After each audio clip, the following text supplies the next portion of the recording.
శీతాకాలంలో అధిక విస్తీర్ణంలో సాగే కూరగాయ పంటల్లో క్యాబేజ్, కాలీఫ్లవర్ ముఖ్యమైనవి. ఒకప్పుడు చలికాలంలోనే అధిక విస్తీర్ణంలో సాగు చేసే ఈ కూరగాయలు సూపర్ మార్కెట్ల రాకతో డిమాండ్ పెరగటం వల్ల రైతులు ఏడాది పొడవునా సాగు చేస్తున్నారు. ప్రణాళికాబద్ధంగా ఏడాది పొడవునా దిగుబడులు తీసే విధంగా దఫదఫాలుగా విత్తి సాగు చేస్తున్నారు. మరి క్యాబేజ్, కాలీఫ్లవర్ సాగులో అధిక దిగుబడులు పొందాలంటే మంచి రకాల ఎంపికతో పాటు యాజమాన్యం చాలా కీలకం. సాగు వివరాలను పశ్చిమ గోదావరి జిల్లా వెంకటరామన్నగూడెం ఉద్యాన కళాశాల assistant professor doctor K Usha Kumari ద్వారా తెలుసుకుందాం.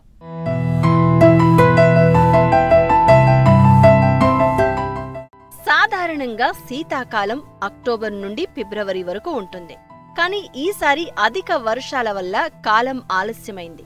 చల్లని వాతావరణం క్యాబేజీ, కాలీఫ్లవర్ సాగుకు అనుకూలం. ఈ కాలంలో అధిక దిగుబడి వస్తుంది. ఉత్పత్తిలో నాణ్యత అధికంగా ఉంటుంది. ఈ పంటలు సాగు చేయాలనుకునే రైతులు ఆయా ప్రాంతాల్లో ఉన్న వాతావరణ పరిస్థితులు, డిమాండును బట్టి రకాలను ఎంచుకోవాలి. సాధారణంగా మధ్యకాలిక రకాలను సెప్టెంబర్ నుండి అక్టోబర్ వరకు విత్తుకోవచ్చు. దీర్ఘకాలిక రకాలు అక్టోబర్ నుండి నవంబర్ వరకు విత్తుకోవచ్చు. అయితే నాణ్యమైన అధిక దిగుబడులు పొందాలంటే విత్తనం మొదలు భూమి దుక్కి, నారుమడి పెంపకం, మొక్కలు నాటడం వరకు కీలక దశలుగా చెబుతారు. ఈ సమయంలో చేపట్టాల్సిన యాజమాన్య పద్ధతుల గురించి తెలియచేస్తున్నారు పశ్చిమ గోదావరి జిల్లా వెంకటరామన్నగూడెం ఉద్యాన కళాశాల assistant professor doctor K Usha Kumari. వీటిలో మధ్యకాలిక, దీర్ఘకాలిక రకాలు ఉన్నాయి. మధ్యకాలిక రకాలు అయితే సెప్టెంబర్ నుంచి అక్టోబర్ మాసాల్లో విత్తుకోవచ్చు. దీర్ఘకాలిక రకాలు అయితే అక్టోబర్ నుంచి నవంబర్ వరకు విత్తుకోవచ్చు అండి. అంటే విత్తుకోవడం అంటే ఒక నెల పాటు వీటిని నారుగా పెంచి తర్వాత మనం ప్రధాన పొలంలో వాటిని నాటుకోవాల్సి ఉంటుందండి. ఒక ఎకరాకి మన సూట్ రకాలైతే ఒక 200 నుంచి 300 గ్రాములు విత్తనం సరిపోతుంది. అదే సంకర రకాలైతే 100 నుంచి 120 గ్రాముల విత్తనం అనేది సరిపోతుందండి. నారు వేసిన తర్వాత అది మరి దగ్గరగా వేసినట్లయితే నారుకుళ్ళు వ్యాధి అనేది వస్తుంటుంది. మనం అది రాకుండా విత్తనాలని ఎడంగా వేసుకుని, అంటే 5 సెంటీమీటర్ల దూరంలో వేసుకుని మొలకెత్తిన తర్వాత మనం ఈ కాపర్ ఫంగిసైడ్లు అని దొరుకుతాయండి, శిలీంద్రనాశకాలు. అవి పిచికారీ చేసుకోవాలండి. మొలకెత్తిన 5-6 రోజుల తర్వాత పిచికారీ చేసుకోవాలి. ఈ విధంగా మనం 35 నుంచి 40 రోజులు ఆరోగ్యవంతమైన నారు పెంచిన తర్వాత వాటిని ప్రధాన పొలంలో విత్తుకోవాలండి. ఈ ప్రధాన పొలంలో విత్తుకునేటప్పుడు మధ్య రకాలైతే మొక్కకి మధ్య 45 సెంటీమీటర్ల దూరంలో నాటుకోవాలి. అదే దీర్ఘకాలిక రకాలైతే 60 సెంటీమీటర్ల వరుసల మధ్యలో 45 సెంటీమీటర్లు మొక్కల మధ్యలో వేసి నాటుకోవచ్చండి. క్యాబేజీ, కాలీఫ్లవర్ సాగులో ఎరువుల యాజమాన్యం కీలకం. ముందుగా ప్రధాన పొలాన్ని దమ్ము చేసేటప్పుడే పశువుల ఎరువుతో పాటు జీవన ఎరువులను కలిపి దుక్కిలో చల్లుకోవాలి. వీటి తర్వాత నత్రజని, భాస్వరం, పొటాషు ఎరువులను వేసి కలియదున్నాలి.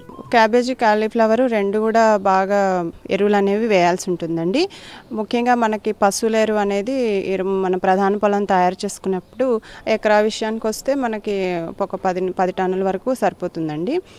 ఆ తర్వాత మనం జీవన ఎరువులు అనేవి మనకి నత్రజనిని భూమిలో బాగా స్థిరీకరించి నత్రజని ఎరువుల యొక్క వినియోగం తగ్గించడానికి ఉపయోగపడతాయండి.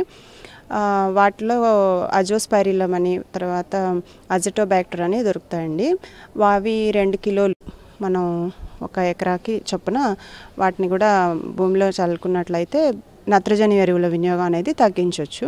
అది కాకుండా ఇంకా మనం 60 నుంచి 80 కిలోలు నత్రజని, భాస్వరం ఇచ్చే ఎరువులు, తర్వాత 40 కిలోలు పొటాషియం ఇచ్చే ఎరువులు అనేవి మనం వేయాల్సి ఉంటుందండి. వీటిలో ప్రధాన పొలం తయారు చేసుకుని, అంటే మనం మొక్కలు నాటే ముందు 60 కిలోలు భాస్వరం ఇచ్చే ఎరువులు, తర్వాత నత్రజని ఎరువుల్లో సగం అండి. అంటే మీరు నత్రజని ఎరువుల్లో యూరియాగా వాడినట్లయితే మనకి ఒక 120 కిలోలు వరకు యూరియా అవసరం పడుతుంది. ఆ యూరియాలో 60 కిలోల యూరియా అనేది మనం ప్రధాన పొలం తయారు చేసుకునేటప్పుడు మొత్తం వేసేయాల్సి ఉంటుంది, సగం డోసు వేయాల్సి ఉంటుంది. అలాగే పొటాష్ ఎరువు కూడా మనం ప్రధాన పొలం తయారు చేసుకుని నారు నాటే ముందు వేసేసుకోవాల్సి ఉంటుందండి. తర్వాత మిగిలిన నత్రజని ఎరువులు 50% నత్రజని ఎరువులు అనేవి మొక్క పెరుగుదల దశలో, అంటే 30 రోజుల తర్వాత ఒకసారి, 60 రోజుల తర్వాత ఒకసారి 2 దఫాలుగా వేసుకోవాల్సి ఉంటుందండి. కాలీఫ్లవర్ కూడా ఇదే పద్ధతిలో ఎరువులు వేసుకోవాలండి. ముఖ్యంగా క్యాబేజీ, క్యాలీఫ్లవర్ సాగు చేసే రైతులు ఆయా ప్రాంతాలలో నేలల రకాలను బట్టి విత్తన రకాలను ఎన్నుకోవాలి. తేలికపాటి నేలల్లో స్వల్పకాలిక రకాలను వేసుకోవాలి. బరువు నేలల్లో మధ్యకాలిక, దీర్ఘకాలిక రకాలను సాగు చేసుకోవచ్చు. పువ్వు సైజు పెద్దగా ఉండి ఎకరాకు 12 నుండి 15,000 క్యాలీఫ్లవర్ పూలు, క్యాబేజీ గడ్డల దిగుబడి సాధిస్తే రైతులు ఆర్థికంగా మంచి ఫలితాలు సాధించే వీలుంది. శాస్త్రవేత్తల సూచనలను పాటిస్తూ సాగు చేస్తే నాణ్యమైన అధిక దిగుబడులను తీసేందుకు ఆస్కారం ఉంటుంది.